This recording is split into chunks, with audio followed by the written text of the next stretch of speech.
ഇന്ന് നമ്മൾ ഇവിടെ തയ്യാറാക്കുന്നത് ഒരു ഖജൂർ ആണ്.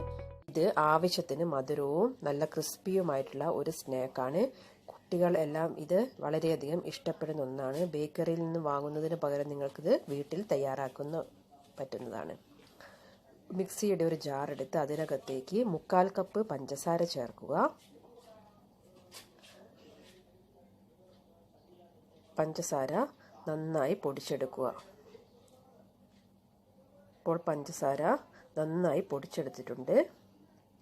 നിങ്ങളുടെ കയ്യിൽ ഏലക്കാപ്പൊടി ഇല്ല എങ്കിൽ പഞ്ചസാര പൊടിക്കുന്ന സമയത്ത് നിങ്ങളൊരു 3 ഏലക്കായ കൂടി ഇതിനകത്തേക്ക് ചേർത്ത് പൊടിച്ചെടുക്കുക. എൻ്റെ കയ്യിൽ ഏലക്കാപ്പൊടി ഉള്ളത് കൊണ്ടാണ് ഇതിലേക്ക് ചേർക്കാതിരുന്നത്.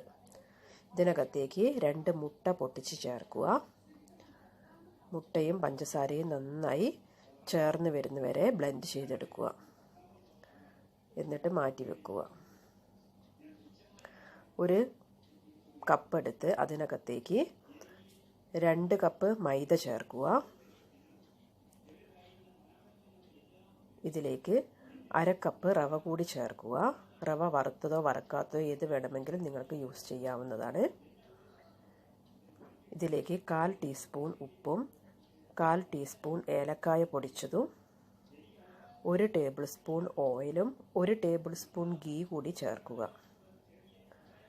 അതിനുശേഷം നമ്മൾ മാറ്റി വെച്ചിരിക്കുന്ന മുട്ടയുടെയും പഞ്ചസാരയുടെയും മിശ്രിതം ഇതിലേക്ക് ചേർത്തുകൊണ്ട് കൈവച്ച് നന്നായി കുഴച്ചെടുക്കുക. ഇതിലേക്ക് വേറെ വെള്ളമൊന്നും ചേർക്കേണ്ട ആവശ്യമില്ല. ഈ മുട്ടയുടെ മിശ്രിതത്തിൽ തന്നെ നമുക്ക് മാവ് കുഴച്ചെടുക്കാൻ പറ്റുന്നതാണ്. നിങ്ങൾക്ക് വേണമെങ്കിൽ ഇതിലേക്ക് ഒരു 3 ടേബിൾ സ്പൂൺ മൈദ കൂടെ ചേർക്കാം. മുട്ടയുടെ വലുപ്പത്തിനനുസരിച്ച് ആ മിശ്രിതത്തിന് കട്ടി കുറവും കൂടിയും ഒക്കെ ഇരിക്കും. അതുകൊണ്ട് ചപ്പാത്തിയുടെ മാവിനേക്കാൾ കുറച്ചുകൂടി കട്ടിയുള്ള ഒരു മാവായിട്ട് വേണം ഇത് കുഴച്ചെടുക്കുന്നതിന്. മാവ് നന്നായി കുഴച്ചതിന് ശേഷം ഇത് ഒരു 15 മിനിറ്റ് നേരം റെസ്റ്റ് ചെയ്യാൻ വേണ്ടി മാറ്റിവെക്കാം. അതിനുശേഷം ഇതിൽ നിന്ന് ഒരു ഉരുളയായിട്ട് എടുത്ത് നന്നായി പരത്തിയെടുക്കുക. പരത്തുന്ന സമയത്ത് നമ്മൾ ചപ്പാത്തി കല്ലിലേക്ക് കുറച്ച് എണ്ണ തടവിയതിന് ശേഷം വേണം ഇത് പരത്തിയെടുക്കാൻ. ഇത് ഒരു 1/2 ഇഞ്ച് കനത്തിൽ വേണം പരത്തിയെടുക്കാൻ.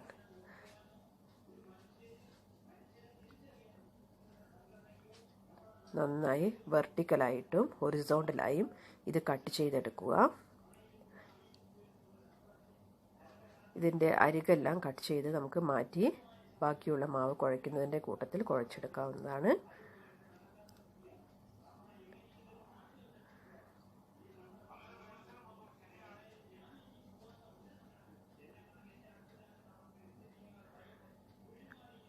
ചപ്പാത്തി കല്ലിൽ ഓയിൽ പരത്തുന്നത് ഇത് പെട്ടെന്ന് നമുക്ക് റിമൂവ് ചെയ്തെടുക്കാൻ വേണ്ടിയാണ്.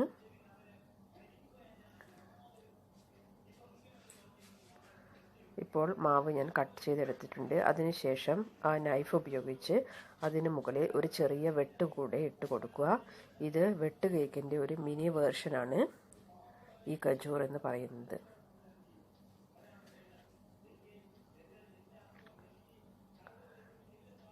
പിന്നെ ഓരോ പീസ് എടുത്ത് ഒരു പ്ലേറ്റിലേക്ക് മാറ്റി വെക്കാവുന്നതാണ്.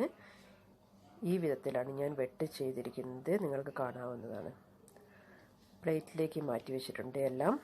അതിനുശേഷം ഒരു പാൻ എടുത്ത് അതിനകത്ത് ഓയിൽ ചൂടായതിന് ശേഷം ഈ ഡോ നമുക്ക് അതിനകത്തേക്ക് ചേർക്കാവുന്നതാണ്. ഡോ ചേർത്തതിന് ശേഷം തീ ഒരു മീഡിയം ടു ലോ ഫ്ലെയിമിലേക്ക് മാറ്റി വെക്കേണ്ടതാണ്. അല്ലെങ്കിൽ ഖജൂർ പെട്ടെന്ന് പുറംഭാഗം ചുവന്ന് ഉൾഭാഗം വേവാതെ ആയിപ്പോവും. അതുകൊണ്ട് ഒരു മീഡിയം ടു ലോ ഫ്ലെയിമിലേക്ക് തീ മാറ്റാൻ നിങ്ങൾ ശ്രദ്ധിക്കേണ്ടതാണ്. അതുപോലെ തിക്കി നിറച്ച് മാവ് ഇതിനകത്തേക്ക് ചേർക്കാനും പാടില്ല. കാരണം ഈ ഡോ ഒന്ന് വലുതായി വരുന്നതാണ് എണ്ണയിൽ ചേർത്തതിന് ശേഷം. അതുകൊണ്ട് ആവശ്യത്തിന് നോക്കിയിട്ട് വേണം നിങ്ങൾ ഇതിലേക്ക് ഡോ ചേർക്കാൻ. അതിനുശേഷം നന്നായി ഇളക്കി കൊടുക്കുക. ഇതൊരു ഗോൾഡൻ ബ്രൗൺ നിറം ആവുമ്പോൾ നമ്മൾക്ക് ഇത് പാനിൽ നിന്ന് മാറ്റാവുന്നതാണ്.